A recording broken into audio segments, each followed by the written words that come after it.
SIR ಪ್ರಕ್ರಿಯೆ ಖಂಡಿಸಿ BJP JDS ದೂರು ಸಲ್ಲಿಕೆ. ಬೆಂಗಳೂರಿನ ಗೃಹ ಸಚಿವ ಪ್ರಿಯಾಂಕ್ ಖರ್ಗೆ ಅವರು ಪ್ರತಿಕ್ರಿಯೆಯನ್ನ ನೀಡಿದ್ದಾರೆ. ಎಸ್ಐಆರ್ ಪ್ರಕ್ರಿಯೆ ಖಂಡಿಸಿ ಬಿಜೆಪಿ ಜೆಡಿಎಸ್ ದೂರು ಸಲ್ಲಿಕೆ. ಬೆಂಗಳೂರಿನಲ್ಲಿ ಗೃಹ ಸಚಿವ ಪ್ರಿಯಾಂಕ್ ಖರ್ಗೆ ಅವರ ಪ್ರತಿಕ್ರಿಯೆ. ನಾನೇ ಖುದ್ದು ಚುನಾವಣಾ ಆಯೋಗಕ್ಕೆ ಸಲಹೆಯನ್ನ ನೀಡಿದ್ದೆ. ಕೇಂದ್ರ ಚುನಾವಣಾ ಆಯೋಗ ನನಗೆ ಉತ್ತರ ಕೊಟ್ಟಿಲ್ಲ. ಬಿಜೆಪಿ ಜೆಡಿಎಸ್ ದೂರು ಕೊಟ್ರೆ ಮಾತ್ರ ಸ್ಪಂದನೆ ಮಾಡ್ತಾರಾ? ಚುನಾವಣಾ ಆಯೋಗ ಕೇಂದ್ರ ಸರ್ಕಾರದ ಕೈಗೊಂಬೆ. ಬಿಜೆಪಿ ಚುನಾವಣಾ ಏನಿದೆ ಆಯೋಗದ ವಿರುದ್ಧ ಖರ್ಗೆ ವಾಗ್ದಾಳಿಯನ್ನ ಮಾಡಿದ್ದಾರೆ. ಮಲ್ಲಿಕಾರ್ಜುನ್ ಖರ್ಗೆ ಅವರು ವಾಗ್ದಾಳಿಯನ್ನ ನಡೆಸಿರುವಂಥದ್ದು. ಎಸ್ಐಆರ್ ವಿಚಾರಕ್ಕೆ ಸಂಬಂಧಪಟ್ಟಂತೆ ನಾನೇ ಅದರ ಬಗ್ಗೆ ಒಂದಿಷ್ಟು ಸಲಹೆಯನ್ನ ನೀಡಿದ್ದೆ, ಆದರೆ ಅದು ಕೇಂದ್ರ ಸರ್ಕಾರ ಒಪ್ಪಿರಲಿಲ್ಲ. ಈಗ ಹೇಗೆ ಅವರ ಒಂದು ವಿಚಾರಕ್ಕೆ ಸ್ಪಂದನೆ ನೀಡ್ತಾ ಇದೆ ಅಂತ ಹೇಳಿ ಪ್ರಶ್ನೆಯನ್ನ ಕೇಳಿದ್ದಾರೆ. ಏನ್ ಹೇಳಿದ್ದಾರೆ ಕೇಳಿಸ್ಕೊಂಡು ಬನ್ನಿ. ಪ್ರಕ್ರಿಯೆ ಸರಿಯಾಗಿಲ್ಲ ಕರ್ನಾಟಕದಲ್ಲಿ, ಹೊಸದಾಗಿ ಮಾಡಬೇಕು. ಇಲ್ಲ ಸರ್, ನೋಡಿ ನಾವು ಅದೇ ಕೇಳಿರೋದಲ್ಲ.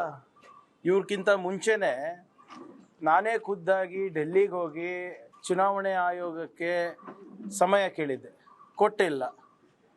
ಅದಾದಮೇಲೆ ಅಧಿಕೃತವಾಗಿ ನಾವು ನಮ್ಮ ರೀಜನಲ್ ಕಮಿಷನರ್ ಹತ್ರ ಕಳಿಸ್ಕೊಟ್ಟಿದ್ದೀವಿ, ಉತ್ತರ ಬಂದಿಲ್ಲ. ಆದರೆ ವ್ಯತ್ಯಾಸ ನೋಡಿ, B J P J D S ಅವರು ಕೇಳಿದ ತಕ್ಷಣ ಹೇಗೆ ಸ್ಪಂದಿಸ್ತಾರೆ, ನಮ್ಮ ರಾಜ್ಯ ಸರ್ಕಾರ ನೀಡಿದಂಥ ಸಲಹೆಗಳ ಬಗ್ಗೆ ಯಾವ ರೀತಿ ಸ್ಪಂದಿಸ್ತಾರೆ ಅಂತ ಇದರಲ್ಲೇ ಸ್ಪಷ್ಟವಾಗಿ ಗೊತ್ತಾಗುತ್ತೆ. ಚುನಾವಣೆ ಆಯೋಗ ಕೇಂದ್ರ ಸರ್ಕಾರದ ಕೈಗೊಂಬೆ ಆಗಿದೆ. ನೋಡೋಣ ಏನೇನು ಮಾಡ್ತಾರಂತ. ಈಗ ಇದು ಸ್ಟ್ಯಾಂಡರ್ಡ್ ಆಪರೇಟಿಂಗ್ ಪ್ರೊಸೀಜರ್ ರೀ. ನಾನು ಮೊನ್ನೆನೂ ತಮ್ಗೆ ಹೇಳಿದೆ, ವೆಸ್ಟ್ ಬೆಂಗಾಲ್ನಲ್ಲೂ ಕೂಡ ಎಸ್ಐಆರ್ ಪ್ರಕ್ರಿಯೆ ಪ್ರಾರಂಭ ಆದಾಗ ಪ್ರತಿಭಟನೆ ಮಾಡಿದ್ದು ಬಿಜೆಪಿಯವರೇ. BLOಗಳೆಲ್ಲ ಮಮತಾ ಬ್ಯಾನರ್ಜಿ ಅವರ ಕಪಿಮುಷ್ಟಿನಲ್ಲಿದ್ದಾರೆ ಅಂತ ಪ್ರತಿಭಟನೆ ಮಾಡಿದರು, ದೂರು ಕೊಟ್ಟರು. ಅದಾದಮೇಲೆ ಲಾಜಿಕಲ್ ಡಿಸ್ಕ್ರಪೆನ್ಸಿ ಅಂತ ಒಂದು ನಿಯಮ ತಂದುಬಿಟ್ಟು ಎಲ್ಲರಿಗೂ ಹೊರಗೆ ಹಾಕೋದು. ಇದೆಲ್ಲ ಸ್ಟ್ಯಾಂಡರ್ಡ್ ಆಪರೇಟಿಂಗ್ ಪ್ರೊಸೀಜರ್. ಅವರು ಹೊಡೆದಂಗೆ ಮಾಡಬೇಕು, ಇವ್ರು ಹತ್ತಂಗೆ ಮಾಡಬೇಕು, ಅಷ್ಟೇ ಇರೋದು ಅದರಲ್ಲಿ.